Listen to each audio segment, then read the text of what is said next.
Assalamualaikum warahmatullahi wabarakatuh.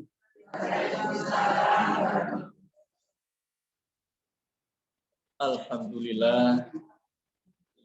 Alhamdulillahirabbil alamin. Asyhadu alla ilaha illallah wahdahu la syarikalah. Wa asyhadu anna Muhammadan abduhu wa rasuluh. Allahumma sholli ala Muhammad wa ala ali Muhammad. Qala Allahu ta'ala fi kitabihil karim. A'udzu billahi minasyaitonir rajim. Bismillahirrahmanirrahim. Iqtaraba lin-nasi hisabuhum wa hum fi ghaflatin mu'ridun.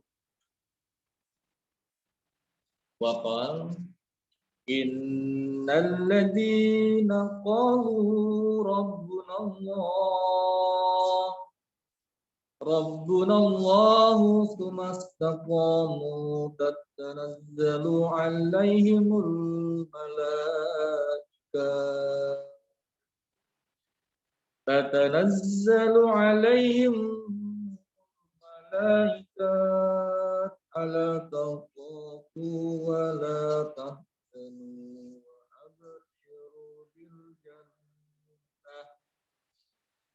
wa abshiru bil jannati allati kuntum tu'adun.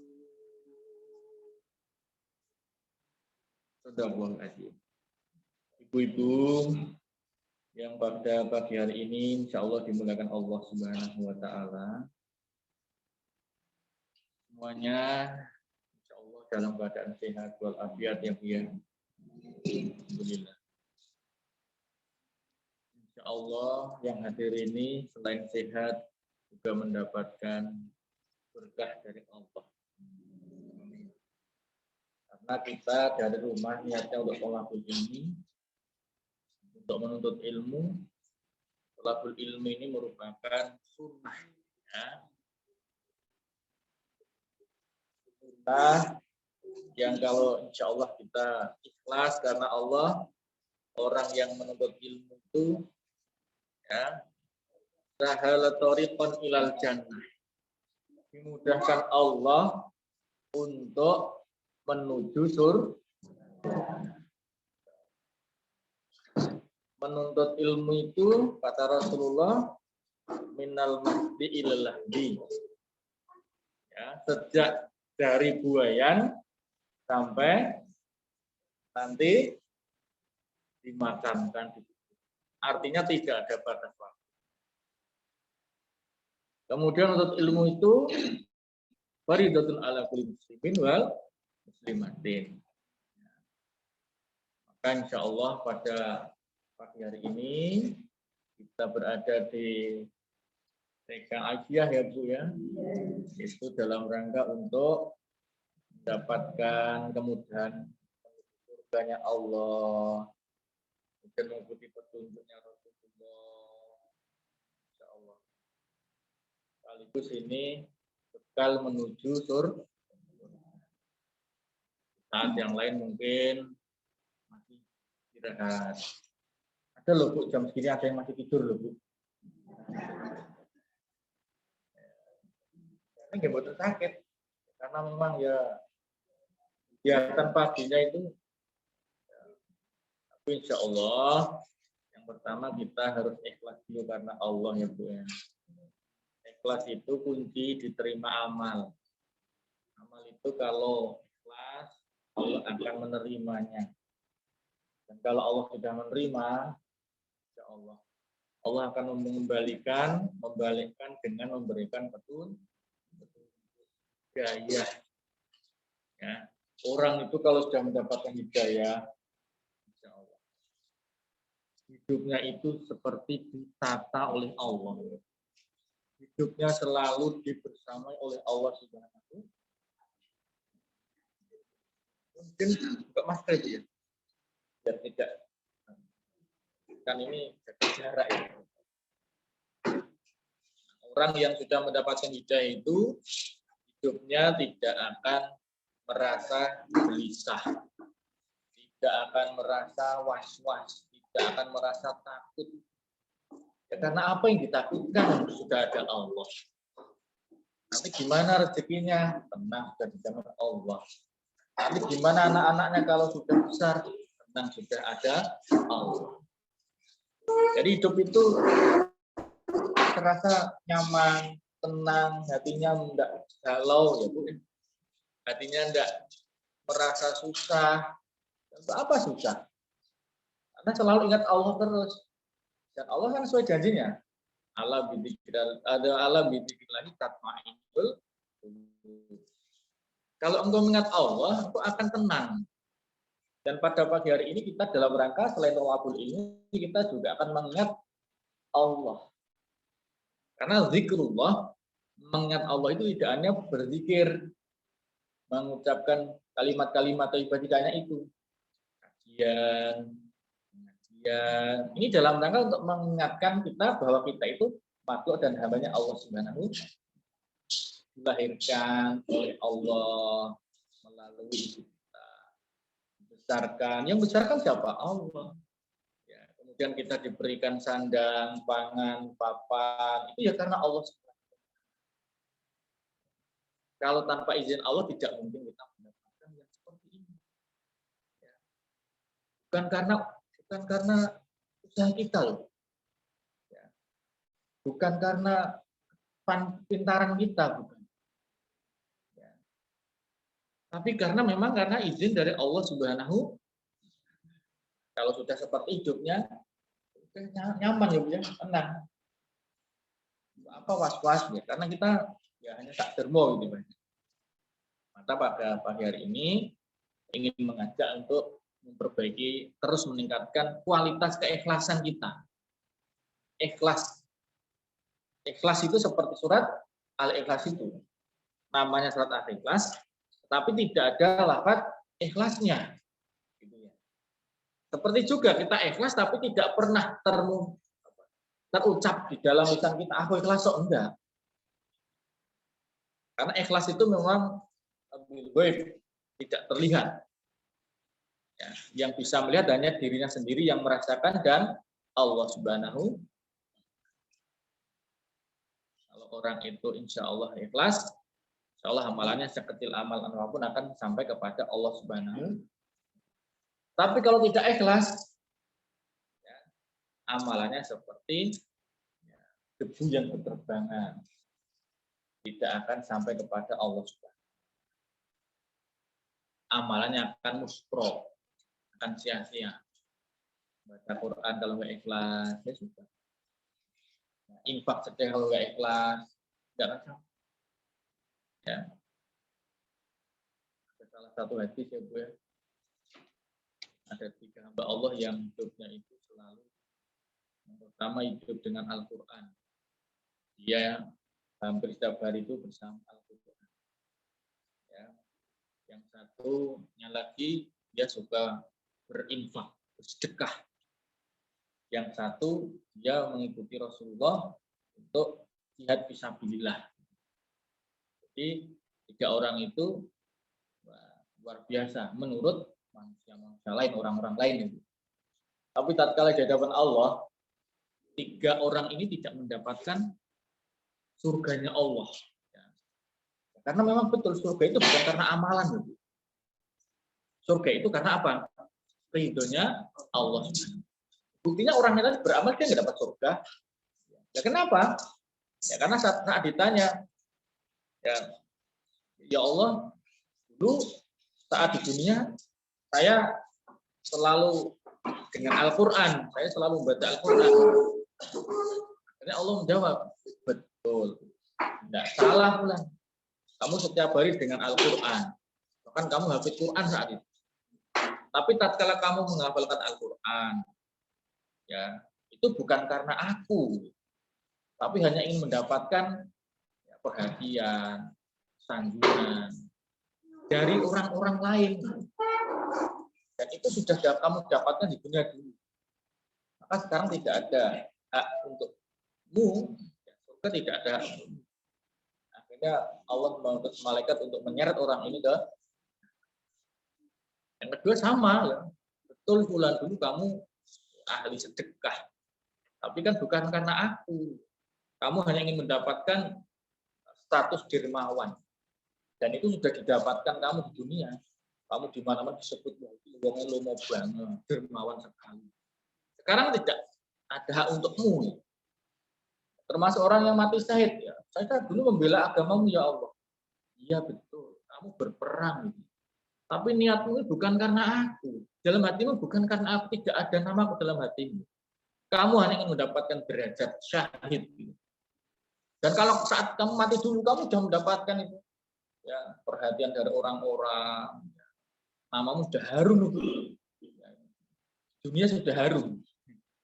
Kamu hanya ingin mendapatkan status duniawiyahnya. Sekarang tidak ada hakku. Nah, ini kan ya was-was ya Bu ya. Siapa yang tahu amal kita itu diterima, tidak ada yang tahu. Maka malah pada pagi hari ini kita ya, bagaimana hati kita itu ya. Kalau beramal tujuan pertama adalah Allah. Bahkan jangan sampai kita mencari surga itu tidak boleh. Ada orang yang setiap hari sholat itu apa? Surga. Allah nggak ada malah surga yang sama. Allah dulu, insya Allah, kalau Allah itu sudah nomor satu, itu sudah otomatis. Nasnya sunatullah sudah mendapatkan surga. Innalladzina amanu wa amilus sholih ulaika ashabul jannah. Sudah. Maka bagaimana ya praktek sehari-hari itu niatnya untuk Allah. Mau makan, ingat Allah. Bismillahirrahmanirrahim. Setelah makan, alhamdulillah. Keluar rumah, Bismillahirrahmanirrahim. Tawakkaltu ala Allah, la haula wala quwwata illa billah. Masuk masjid, Allah maftah li abwaba rahmatik. Ya. Kemudian mau tidur ya. Ingat Allah. Gimana Bu? Jika Allahumma ahya. Bangun tidur juga begitu. Alhamdulillahilladzi ahyana ba'dama amatana wa ilaihi. Jadi apapun kalau niatnya itu karena Allah, apalagi diucapkan diawali dengan basmalah, insya Allah semua aktivitas tidak hanya ibadah, ya, semua aktivitas akan mendapatkan ridhonya Allah Subhanahu wa taala. Itu loh. Hambaku yang satu itu tidak hanya sholat, tidak hanya baca Quran, tetapi semua aktivitasnya itu diawali dengan menyebut nama. Maka malaikat tolong dijaga dia. Ya. Malaikat tolong cukupi rezekinya. Dijaga dari mara bahaya. Karena dia sudah mengikuti ya petunjuk Rasulullah. Karena setiap aktivitasnya diawali dengan menyebut namaku. Tolong dijaga dari godaan syaitan. Hidupnya terasa aman, tenang. Pilih loh. Hanya mengawali semua aktivitas dengan menyebut asma. Ini kadang-kadang ini sulit. Lali. Sok lali. Padahal ringan. Hanya apa? Mau masak bismillah. Nah ini pertama. Ini salah satu orang yang niatnya karena Allah itu lisannya sudah otomatis. Ya, selalu mengawali aktivitas dengan menyebut asma. Nah, ibu-ibu yang dimuliakan Allah Subhanahu wa taala. Yang kedua, kalau sudah ikhlas, amalan kita itu harus ittiba.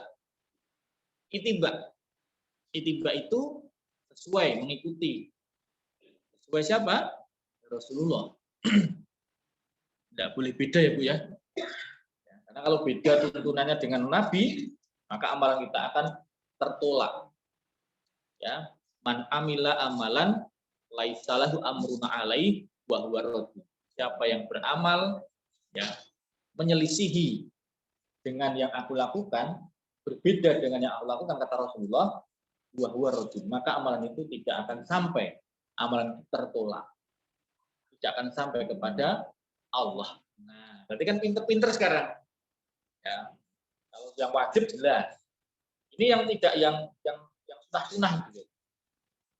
Contoh yang pertama, ini sekaligus ringan-ringan dulu ya, Bu. Kan sholat itu kan ada sholat sunnah dan sholat wajib. Kalau sholat wajib, semua sudah bisa ya.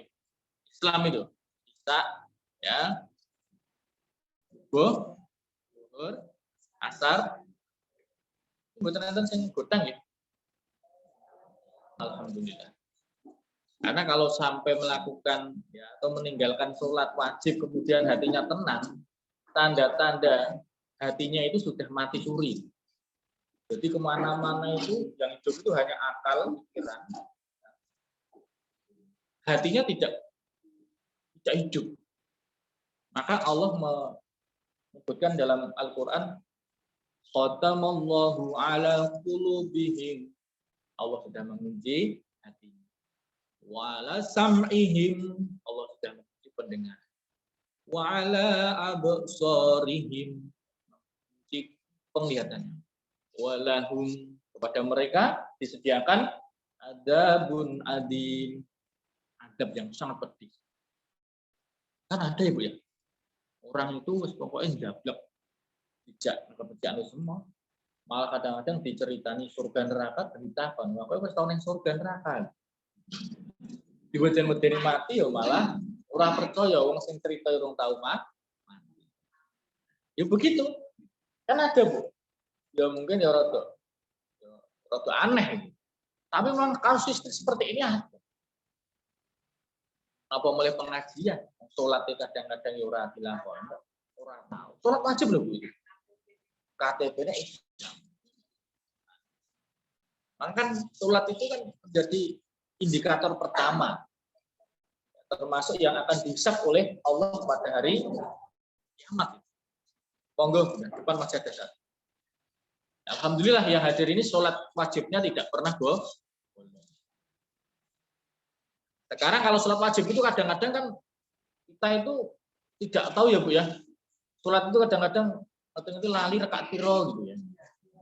Nah itu caranya untuk menyempurnakan biar bunder ya, kan masih bolong-bolong artinya masih ada, biar sempurna itu ditambahi sholat sunnah. Sholat sunnah yang menyertai sholat wajib disebut sholat sunnah rawatib. Sholat sunnah rawatib. Isya. Ya. Isya itu sholat sunnah rawatibnya qobliyah atau ba'diyah. Nah, betul.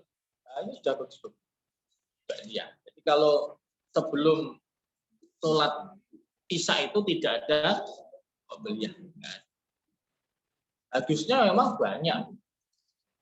Tapi kalau sudah warga Aisyah, warga Muhammadiyah, ya itu ya harus mengikuti yang sahih. Ya. Kalau ibadah hasan saja nggak boleh diikuti, apalagi yang doif, apalagi yang mau palsu. Karena nanti kalau kita itu ngaji lebih dalam itu tentang hadis-hadis, wah banyak sekali. Kebetulan dulu saya pernah mengikuti kajian ulumul hadis. Ya. Itu sholat isya hanya ba'diyah saja, 2 rakaat. Jadi nek jenengan misalkan derek Bapak ke masjid, terus dia ke masjid itu sholat isya itu waktu isya itu sholat 2 rakaat tahiyatul masjid. Setelah itu tidak ada sholat lagi, ya menunggu iqomah itu berzikir. Dan waktu yang mustajab salah satunya untuk berdoa itu menunggu sholat itu, waktu di antara ya, adzan dan iqomah. Maka jangan disia-siakan ini. Itu salah satu waktu mustajab untuk berdoa. Ya, untuk sholat waktu isya.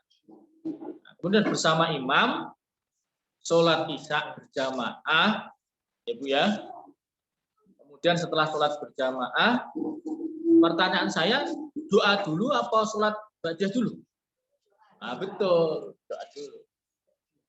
Nah, yang dituntunkan Rasulullah itu berdoa dulu, ya, berzikir dan berdoa. Nah, Doanya bagaimana Ustadz? Apa harus bahasa Arab?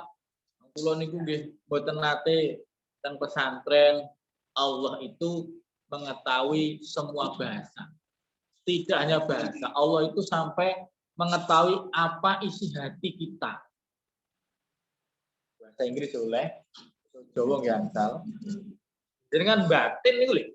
Allah itu mengerti.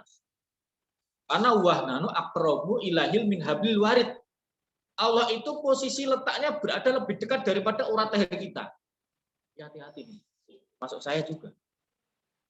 Yang kita ucapkan Allah itu pirsa, dalam hati kita yang belum kita ucapkan Allah juga tahu.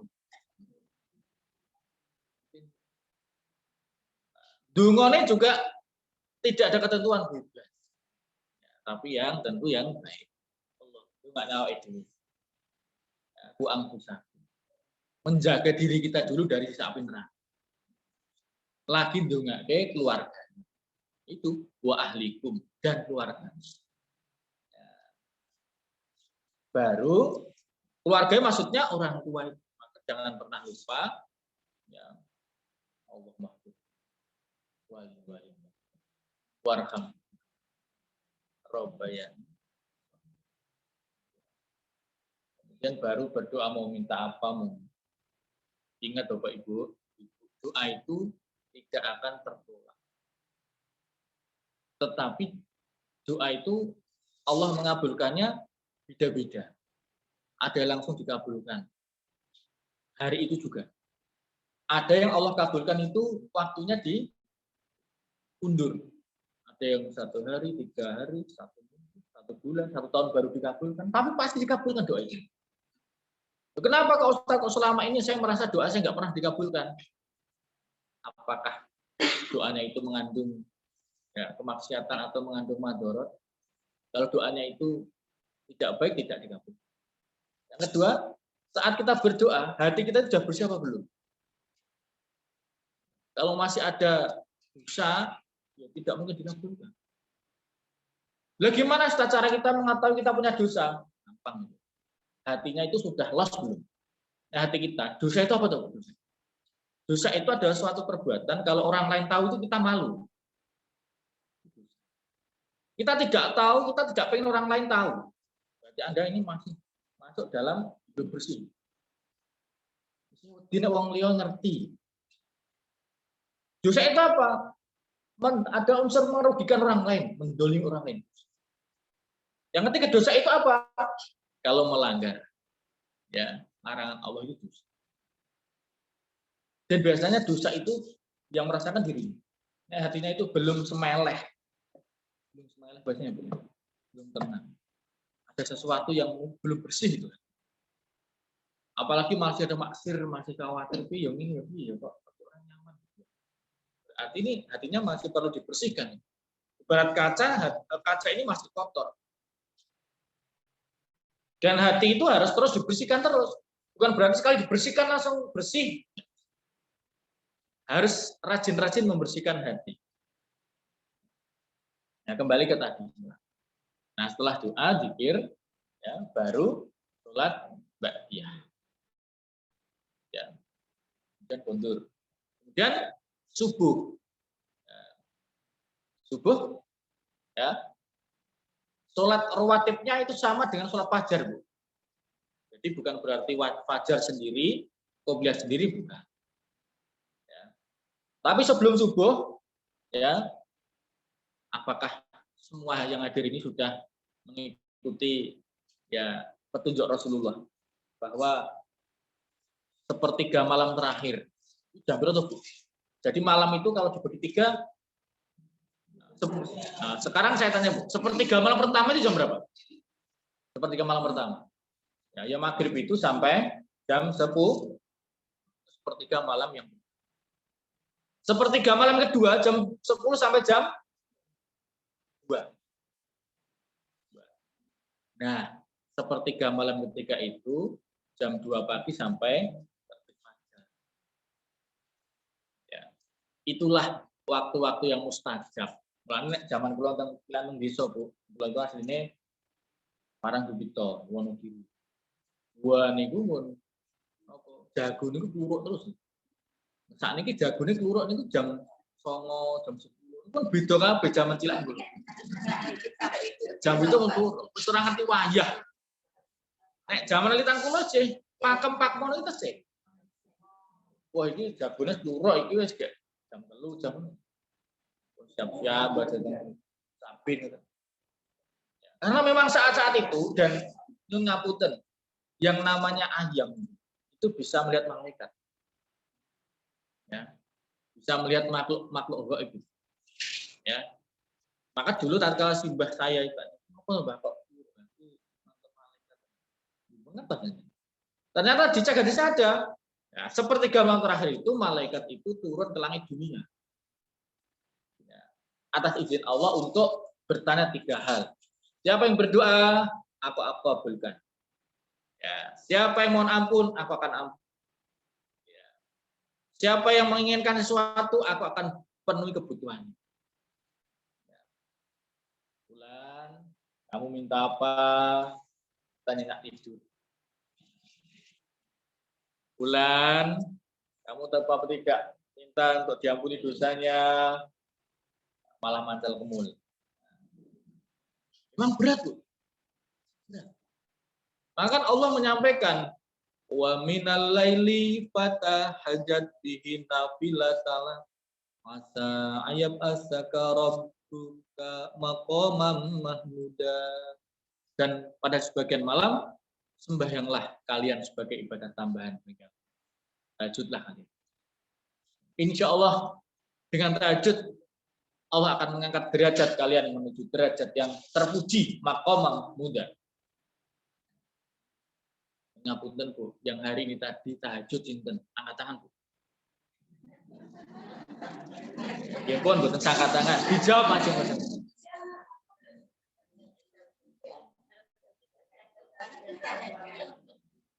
Saya tidak banyak Bu sholatnya.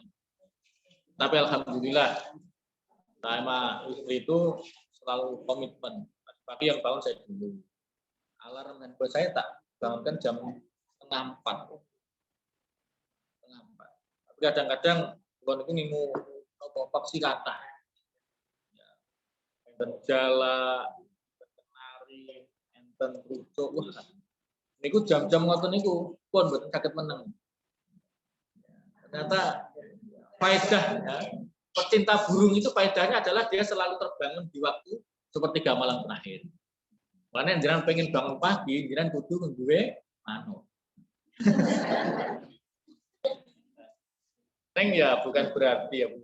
Tapi insya Allah. Bahkan orang yang sudah hidayahnya dari Allah banyak itu, ya, sebelum HP berdering itu sudah bangun.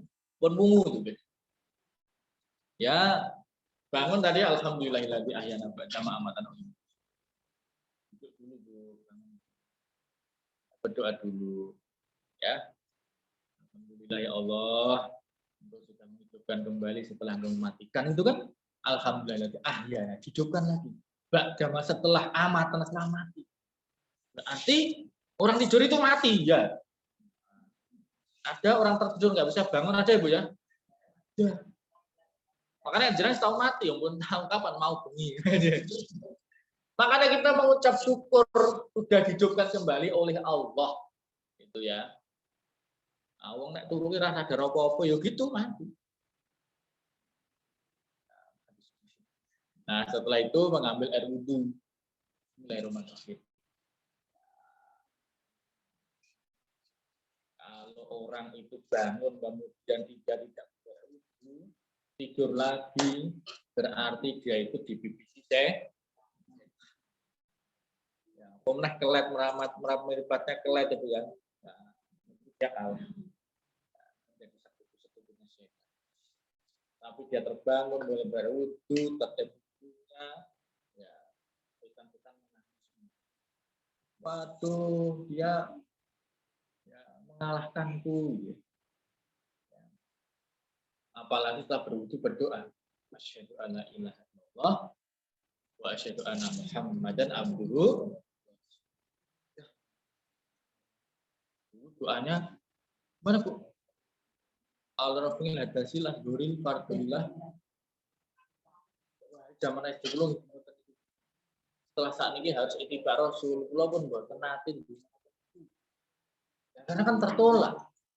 Doanya yang sesuai dengan Rasulullah saja. Setelah itu baru noto ya bajunya dipakai, bajunya. Kemarin kan saya di hotel Bu ya. Kadang-kadang ini sudah mulai aktif ya Bu. Di Hotel Laguna ini Semarang. 3 hari. Saya satu kamar dengan salah satu teman. Ya tahajud itu. Ya. Tapi kadang-kadang saya juga tanya, Mas, jenengan itu tadi sholat apa? Kalau sholat itu menghadap siapa? Menghadap Allah. Kalau menghadap Allah itu harusnya ya kan Allah kan menyampaikan Allah suka yang baik dan mencintai kebaikan, keindahan ya Bu ya.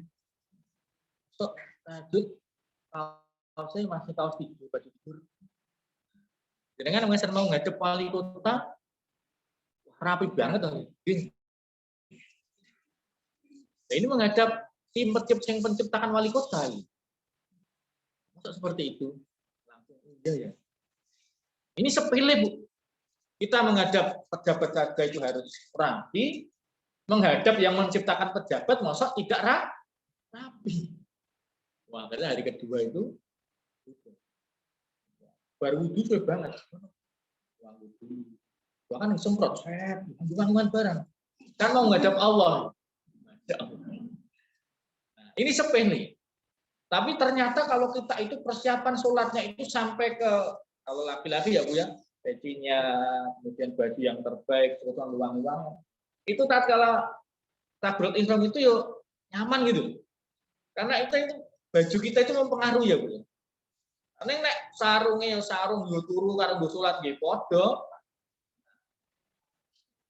Kaose sing nggih turu niku kalih nggih salat nggih padha. Biasanya kok wis salat ya ngantuk.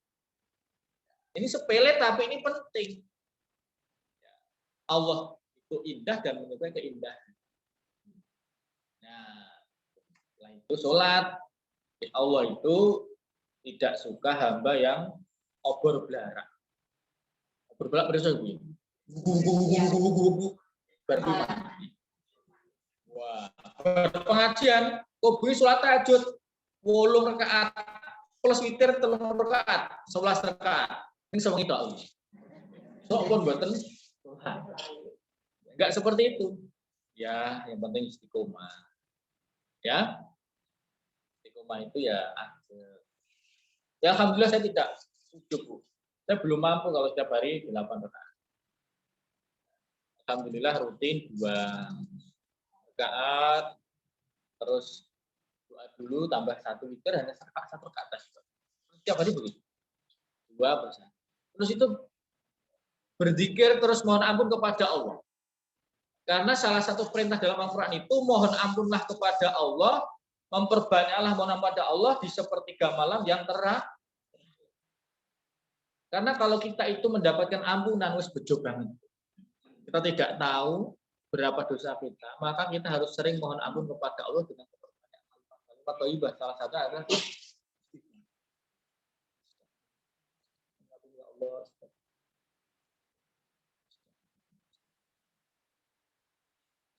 nanti tadi pagi itu sampai adzan subuh. Neng kalau kita di Muhammadiyah Ibu ya, sholat subuh kita itu tambahi 10 menit. Ya. Jadi kalau rumah saya itu di daerah Balapan, di sana ada masjid As-Syiar, ya, KRL itu, saya belum berangkat. Karena saya nyari-nyari yang masjid yang sama seperti Muhammad. Karena saya kader Muhammadiyah harus mengikuti instruksi Muhammad. Nah, di saat jam yang lain sudah adzan kita belum. Itu nggak apa-apa. Kita juga nggak menyalahkan. Itu kalau gimana. Nah, baru setelah itu persiapan. Nah, setelah sholat witir, ya, kalau yang di masjid sholat tahiyatul. Setelah itu sholat fajar. Ya, fajar itu kopiah itu. Fajar itu sholat yang paling berat. Kenapa? Ya karena pahalanya juga yang paling banyak. Khairu minad dunya wa ma fiha. lebih banyak ya pahalanya sholat fajar itu daripada dunia ini dan seisi. Siapa orang yang paling kaya? Bukan Michael Hart, bukan ya. Tapi orang yang paling kaya itu adalah orang yang selalu melakukan sholat fajar. Dan ini paling berat, apalagi sholat subuh. Kalau orang itu tahu fadilah orang yang sholat subuh berjamaah di masjid, orang sakit pun dia akan merangkak berjalan ke masjid dengan berangkang. Nek ngerti pahalane ganjarane sholat subuh neng ya karena berat Bu. Di saat masih enak-enaknya tertidur, apalagi tadi itu jam-jam saya bangun itu gemes ya Bu ya, gemes itu.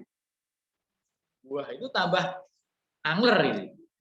Nah kita dibela-belain bangun ya karena Allah, ambil air wudhu, tahajud, witir, doa, zikir, mohon ampun, ijak tabir masjid. Insyaallah. Nek ngertos pahalane. Tapi kan kita tidak dibocori. Termasuk hari ini pagi ini nek ngerti penjenengan orang-orang itu tahu penjenengan itu kondur nggawa pirang-pirang tas ya, pahala. Sok pengajian lagi ini, kebak ini ramuat ini. Ramot. Tapi kan Allah menyembunyikan. Agar orang itu fastabikul berlomba-lomba. Memang direncana Allah agar berlomba-lomba. Tidak ada yang tahu. Ya, jadi subuh itu hanya qobliyah. Duhur Bu. Setelah setelah subuh sampai terbit matahari, ya, jenengan ada sholat lagi enggak Bu? Nah, betul. Kemarin ada yang sholat suruh. Ada itu salah satu masjid yang saya juga ngisi juga itu. Saya tampilkan ini. Akhirnya setelah itu sudah tidak ada sholat suruh lagi. Karena kita harus mengikuti apa yang disampaikan Rasulullah. Ora oleh dikurangi, ora oleh ditambah kalau masalah ibadah. Kan saya marem Ustaz. Jangan boleh marem apa boleh tiba Rasul. Aku mantep loh, aku bilang enggak mantep apa boleh ibadah apa boleh tiba Rasul. Ya, itu aja. Nah, baru sholat duha. Sholat duha itu sholat ya di saat matahari mulai naik. Ya, jam-jam berapa ya Bu ya? Pas sudah matahari panjenengan berdiri kemudian sudah condong lah gitu. Sampai jam berapa Bu sholat duha boleh ini? 11 ya. Nah, itu boleh sholat duha. Minimal berapa rakaat Bu? 2 rakaat. Sampai 12.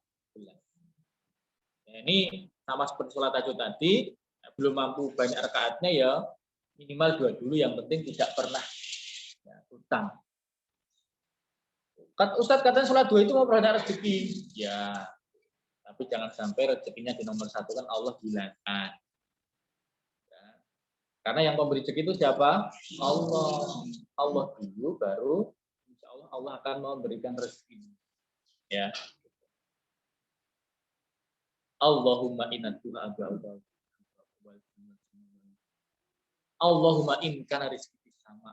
Ya Allah, menawi jatah rezeki kula tesih wonten sama langit Pak Ansil. Manduk ya Allah. Allahumma in kana rizqi fil ard. Ya Allah, menawi jatah rezeki kula tesih wonten jero bumi, panggalke wa akhrij.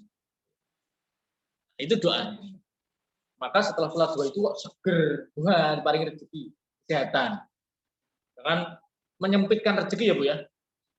Rezeki itu bukan karena hanya materi saja. Kok bersolat dua ya? Pegel-pegel hilang ya. Oh, kok bersolat dua? Biasanya aku rada abot saya kok wenting ya. Bersolat dua kok daganganku langsung ono sing order terus pakai banget pesanan ya. Bersolat dua di telepon, alhamdulillah Bu, kula sakniki pun anaknya yang luar kota. Naik jabatan, wah. Jadi rezeki itu memang semua kebaikan itu rezeki di sisi Allah Subhanahu wa taala. Bukan hanya karena rezeki itu dari sisi materi saja. Terus setelah sholat duha, siang hari sholat duhur. Nah, sholat duhur yang paling banyak sholat di waktu duhur itu sampai 10 rakaat. Sholat di waktu duhur. Sholat tahiyatul masjid, kemudian sholat qobliyah, sholat duhur 4 rakaat, sholat ba'diyah 10 rakaat. Sholat di waktu duhur. Asar, Bu. Asar tidak ada. Tidak ada. Hanya tahiyatul masjid dengan sholat Ternyata Allah juga sayang sekali kepada manusia ya. Ya wes mungkin saya akhirnya tidak diberi untuk sholat asar saja. Maghrib itu 7 rakaat di waktu maghrib. 2 rakaat tahiyatul masjid, sholat maghrib 3 rakaat dan ba'diyah. Setelah itu sholat apa lagi? Tidak ada sholat-sholat lagi. Kecuali yang ada momen-momen seperti sholat kusuf gerhana. Bagaimana sholat taubat? Tidak ada. Ya. Gimana dengan sholat sunnah wudhu? Tidak ada. Jangan memberatkan diri dengan memperbanyak amal-amalan sing gawe-gawe. Gitu ya. Nah, pokoknya kalau kita di Aisyah ya menggunakan himpunan putusan Tarjih Muhammadiyah. Itu saja. Jadi kita tidak terlalu berat. Nah, itu pertama, Bu. Nah, sekarang Ibu yang dimuliakan Allah Subhanahu wa taala, hari ini kita akan ngaji apa, Bu? Kita mau ngaji apa, Bu? Sekarang kita ngaji tadi yang saya sampaikan, Bu ya.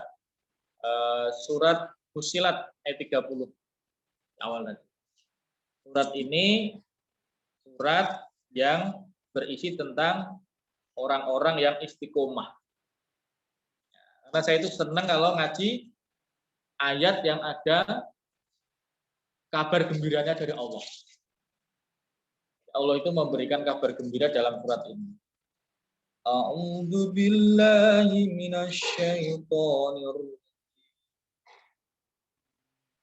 Bismillahirrahmanirrahim.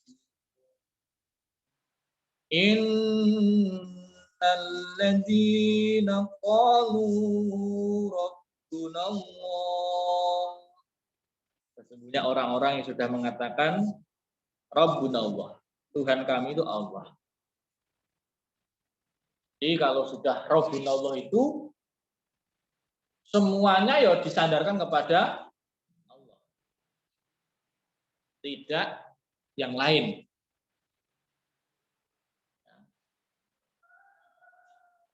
Ini berat ya, Bu ya. Mengingat semuanya disandarkan kepada Allah. Nah, di masalah surat pertama kepada siapa, Bu? Ya Allah, pripun gitu loh. Kalau sudah begitu, berarti lisannya sudah lisan yang sudah karena Allah, Rabbuna Allah. Kalau mendapatkan kegembiraan, alhamdulillah ya Allah. Jadi kena susah, jadi kesambatan pertama itu Allah. Nek seneng, yang diucap pertama ya Allah. Pun ngoten niku napa dereng, Bu? Insyaallah. Allah ya, Bu ya. Tsumastaqamu. Kemudian dia beristiqomah, meneguhkan pendirian. Pokoknya seorang ya jejek ya. Sudah madep mantep kalih Allah. Gimana Ustaz? Allah itu enggak terlihat. Ya, orang-orang yang sudah Rabbuna Allah kemudian tsumastaqamu berpendirian berpegang teguh kepada Allah, dia selalu menghadirkan Allah terus. Dia selalu mengundang Allah, mengundang. Gimana cara mengundang Allah? Ya, kita berzikir itu kita mengundang Allah. Nah, itu tenang itu. Apalagi kalau macam baca Quran. Saya kemarin dengan istri itu cerita mencoba 2 hal. Hal pertama begini, Bu. Ya moga-moga tidak sombong ya. Kita itu nyoba Yang pertama membiasakan diri pulang kerja itu kalau sampai di tempat pekerjaan mau tidur, bangun tidur pas aktivitas longgar, orang kita telung ayat atau kadang sampai satu ruko itu baca Quran terus. Kemana-mana terus baca Quran. Itu ternyata tenang sekali hatinya. Terus yang kedua saya nyoba itu. Ya, kemarin saya cerita ini tatkala saya di rel Pasar Nongko. Nyoba 1 minggu itu nggak baca Quran. Rasanya juga beda. Cuman testimoni perasaannya piye tuh gitu. Rasanya kok koyo-koyo muncul masalah terus. Nanti koyone sempit gitu. Ya.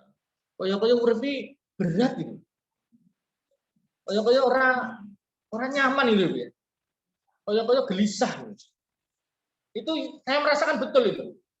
1 minggu tidak nyentuh Quran betul itu. Karena saya pengen nyobain tahu gimana rasanya ini.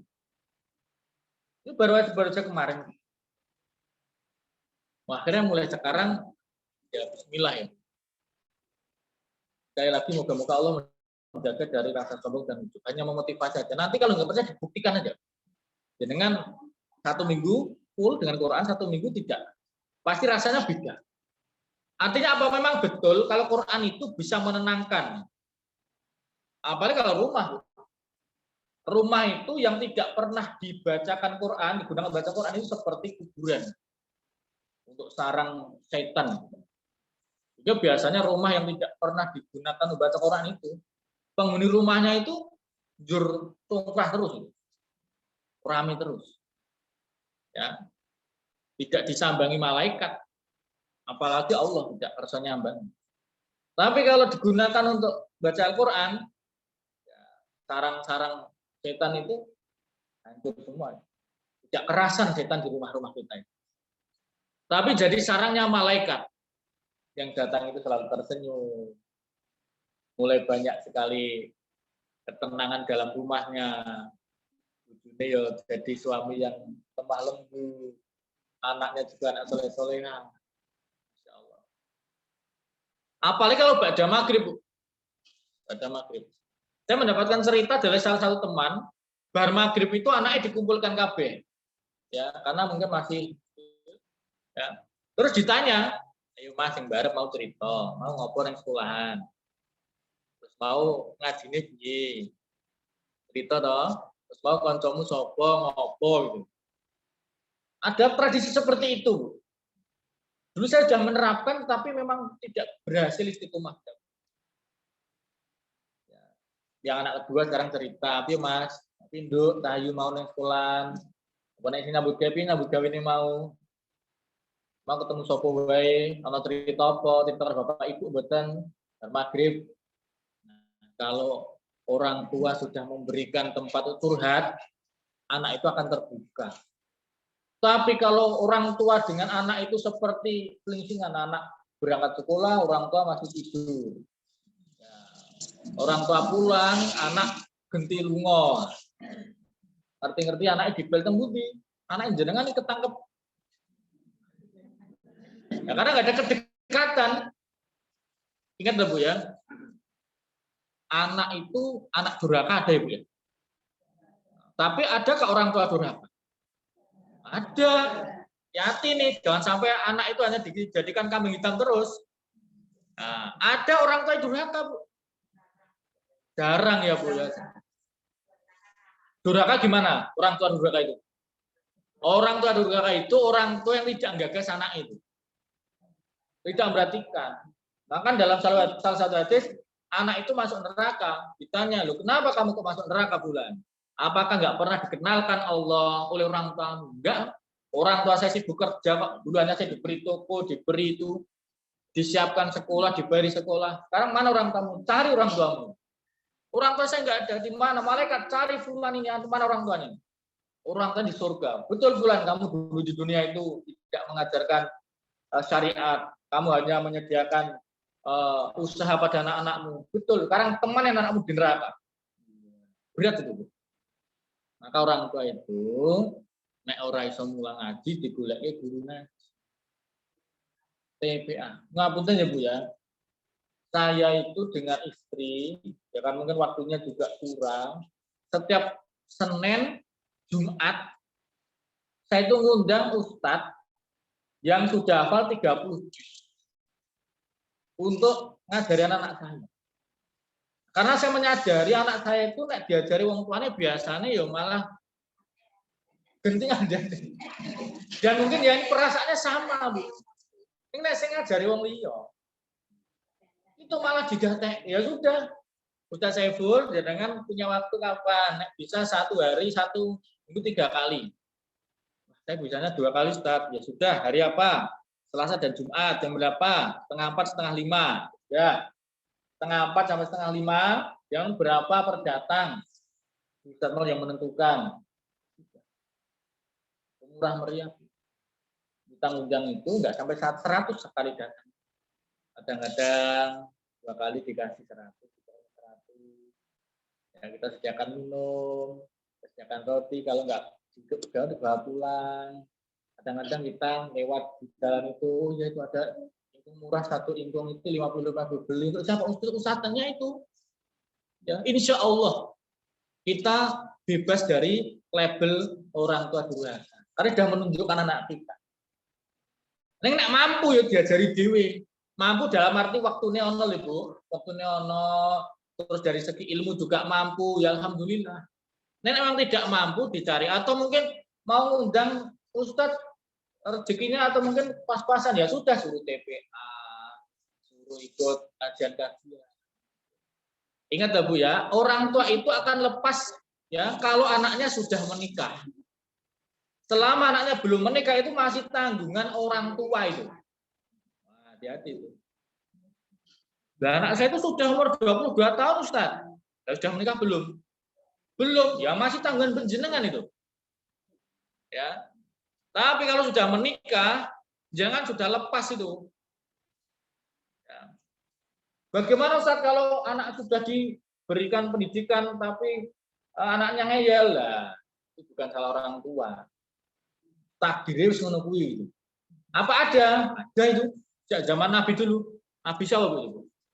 Nabi Nuh ya Bu ya. Siapa nama anaknya itu? Nah, kan itu kurang piye tuh wong tua nih. Nah, terus lingkungannya juga baik. Ini karena mungkin hatinya sudah tidak bisa ditoto. Akhirnya kan dia tidak bisa ikut bapaknya. Maka mumpung masih ada kesempatan, jangan hanya kita ngurusi diri kita, anak-anak kita. Ya, ini alhamdulillah seperti yang ini anaknya sampun mentas ganteng gitu. Oh, pun bebas nih. Tinggal di telepon mawon. Assalamualaikum, waalaikumsalam. Napa Bu, tunggu-tunggu telepon ngene lho, Le. Aku menjaluk dulu. Kenapa? Pun kula kirim lho waktu jatah jenengan bulan wingi ora transferan. Bar salat kudu ndongakne ibu. Robi firli wali dewan kamu makam rob. Ojo nganti lali tenan yo, Le. Kenapa, Bu? Karena salah satu yang akan menemani kita itu salah satu adalah anak yang soleh yang selalu mendoa. Nah, ini penting, Bu. Jadi hal-hal sepele-sepele ini penting. Karena ada orang yang sibuk. Dia sibuk baca Quran terus, tapi keluarganya tidak dipikirkan. Ada apa ada, Bu? Ya. Bingung ngajinya sampai kemana-mana, wong anaknya nanti ora digawe. Wah, bojone golek dhewe, enten mboten? Padahal ku angkusakum wa ahlikum. Wes kuwi. Ya. Nek wis awake dhewe merasa baik, genti keluargamu ki piye gitu. Dibimbing. Ini wong liya terus keluargane dhewe ora tau dibimbing. Nanti jadi minta pertanggungjawaban tuh nanti. Nah, akhirnya orang tua tadi kan setelah di surga karena kan ditarik ke neraka gara-gara anaknya. Bismillah ya Bu ya, kita keluarga-keluarga kita itu ya. Maka tadi saya saat di WA Mas Darko, saya screenshot WA saya segera mesti saya mana saya diminta untuk ngisi ini hari Ahad nanti, mana bisa enggak? Nah, istri saya meridoi, saya berangkat. Istri saya ini besok ada acara ya, saya nggak berani. Karena keluarga itu nomor satu. Anak tak pamit, nanti sarapannya nunggu bapak pulang. Berapa jawab bapak pulang jam berapa? Jam 7. Nanti ini anak-anak sampai itu. Setelah ini nanti gendut nyari sarapan jam 4. Nah, saya jawab. Sambil sarapan ditanya, gimana dek kemarin? Dan masih anak kelas 3 SD, yang satu baru mau SD. Sudah sampai surat apa? Sampai surat Al-Wisyah. Sambil jalan, ya, sambil nyetir. Biasanya kan nyetel apa Bu? Ada nyetel dangdut, nyetel pop. Jangan Bu. Kalau sama anak kita, jangan muter-muter musik yang meracuni anak kita. Ya, misalkan ditanya sampai siapa? Al-Ghusyah, sudah HP-nya dikonekkan dengan audio, diklikkan Al-Ghusyah. Yo, bareng-bareng. Al-Ghusyah. Hal ataka hadisul ghusyah. Yauma idzin. Jadi itu bukan kurang din loh ya. Ya, itu harus jelas karena setelah kasrotamin itu kemudian itu hukumnya apa Bu? Apa Bu? Idhar. Ya, jadi hal-hal kecil itu harus diperhatikan. Termasuk kalau di rumah Bu. Bagaimana rumah kita itu bisa menjadi rumah yang menyejukkan hati. TV itu bagaimana Bu? Dibatasi buatan TV. Batasi alhamdulillah. Nah, kemarin ada salah satu cerita teman saya itu sudah punya cucu, itu sudah merasa bang anak saya Pak, cucu saya umur 2 tahun sudah kasih HP. Saya enggak Pak, kapan kasih HP-nya? Nanti kalau sudah SMP. Nah, terus untuk keperluan sehari-hari, pas tugasnya dia kasih HP. Meskipun ada yang bilang HP itu kan positifnya, tapi tidak mungkin anak itu ngambil positifnya. Karena anak itu jangan dipegangi HP, rusak nanti akhlaknya. Apalagi kalau orang tua nggak bisa memantau, ya. Maka orang tua itu harus memanage. HP boleh, tapi juga jangan sampai anak itu sama sekali nggak dikenalkan HP, jangan. Nanti anak itu akan kebingungan. Perlu tunggui. Nah, ya udah kamu pakai HP-nya Bapak, nanti jam sekian harus selesai. Kan nggak ada tugasnya mana ini Pak ya. Jam itu nggak selesai diambil. TV pernah saya masukkan kamar Bu, karena ngeyel. Udah masuk kamar, jam itu masukkan kamar. Anaknya masuk itu ya. Akhirnya sekarang ya udah gini aja kerjasama. Nanti kamu lihat TV-nya hari Sabtu dan Ahad. Ini pada lihat TV. Senin sampai Jumat tidak ada TV, sanggup enggak? Jadi kalau sudah ada perjanjian seperti itu enak. Ini semata-mata dalam rangka agar anak-anak kita itu nanti jadi anak yang soleh, tidak hanya soleh-soleh Ibu ya. Nek bisa juga di keduniawinya juga jadi anak yang sukses, rezekinya banyak, sukses kerjaannya kan gitu kan, seperti doa sama jaga itu loh. Robbana atina fid dunya fil akhirati. Bukan berarti ngaji terus akhirnya orang yang buat gawe itu juga keliru Bu. Dapat Rasulullah itu loh. Ya. Setiap siang hari puasa, malam hari tahajud dengan Quran, jangan seperti itu. Saya itu Rasul, saya itu siang juga kerja, kemudian saya juga punya istri, punya anak. Jangan memberatkan salah satu. Nah, iso dunya asana. Pekerjaannya ya sukses, donjone ya gede, jadi wong piye. Terus aja nganti lali akhirate gitu. Jadi pejabat yang juga tetap menjaga syariat ya. Nek duit akeh blonjone gede aja nganti lali sedekah infake. Rasulullah tidak mengajarkan miskin, fakir enggak. Rasulullah itu sangat kaya raya. Buktinya apa? Tatkala yang melamar Aisyah itu berapa unta yang dijadikan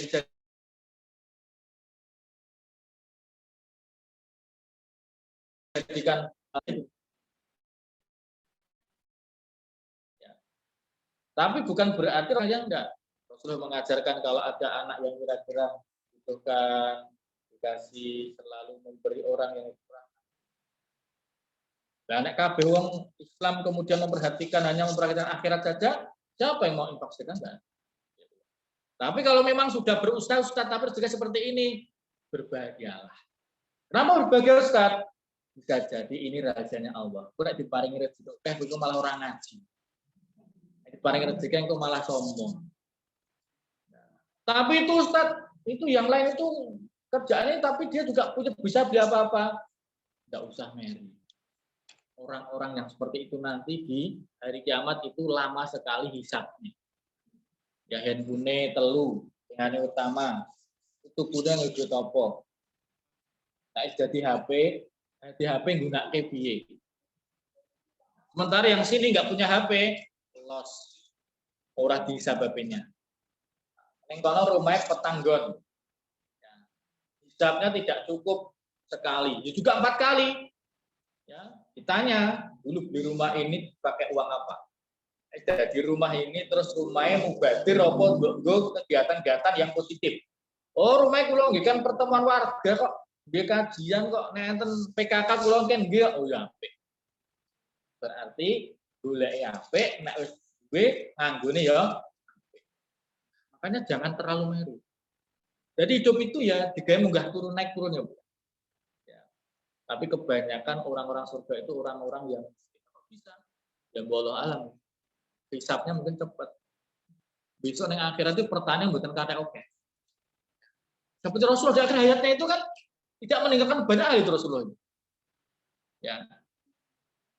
Tapi juga jangan sampai ya kita meminta untuk miskin jangan. Meminta terlalu untuk kaya juga jangan. Ya di jalannya aja. Saat ini kita kerja apa ya ditekuni. Ya. Ditekuni. Orang rasa terlalu pengen sing itu malah gak lorong. Insya Allah kalau ditekuni itu nyaman, enak lah. Kita itu tidak tahu kapan Allah memanggil kita. Yang baru viral itu Bu ya, artis meninggal kecelakaan itu Bu ya. Kita Bu nih Bu. Bu Jiner Rasulullah yang terakhir sih tadi. Nah gitu loh. Itu kan tidak tahu ya ternyata kecelakaan dan langsung meninggal dunia. Sing sehat mati itu banyak. Sing sakit tidak mati-mati juga tidak tentang PKU. Sing teng ICU niku. Wong tuane nganti wis judeg niku. Terus nganti mungkin matur karo Allah, ya Allah nek memang panjenengan ngersaki kok memang pendet niku pun keluargane pun ikhlas. Nganti men ngoten niku. Ning ora mati-mati ya mati itu urusan Allah. Ya, tadi itu. Tapi insya Allah ngaji ini disregepi nggih. Niki nggih sanggup. Ning kula iki sing belum terjawab itu sampai sekarang. Setiap ngisi di mana-mana, Bu. Itu jamaah pengajian itu nggih ngapunten. Rata-rata yuswane ya yuswa sing umur pun 60. Gitu loh, Bu ya. Golek jamaah pengajian itu sing umur 22, 18. Kira ono gitu. Enggak mau. Lah ngopo ya, Bu? Masalahnya ngopo ya, Bu?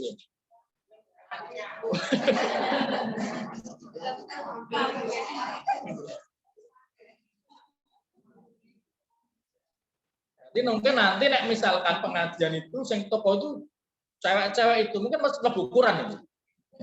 Baik pengajian Aisyah ya, setiap hari Ahad menjelang maghrib. Nah, ini kan pagi tuh Bu. Hari Ahad ba'da asar dan maghrib. Khusus untuk pengajian umur 17 sampai 25 tahun.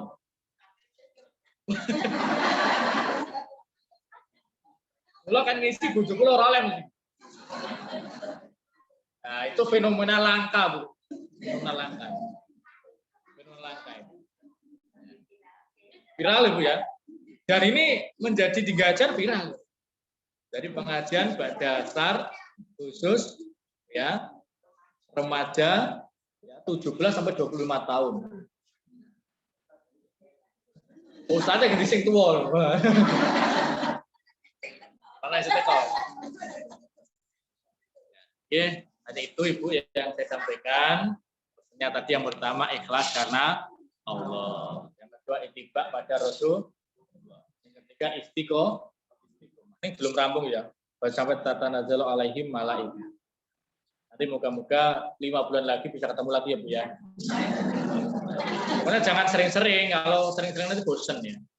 Nanti bulan depan ganti Ustaz, bulan depannya ganti. Nanti 5 bulan lagi atau 1 semester 6 bulan nanti saya lagi, nanti ketemu lagi.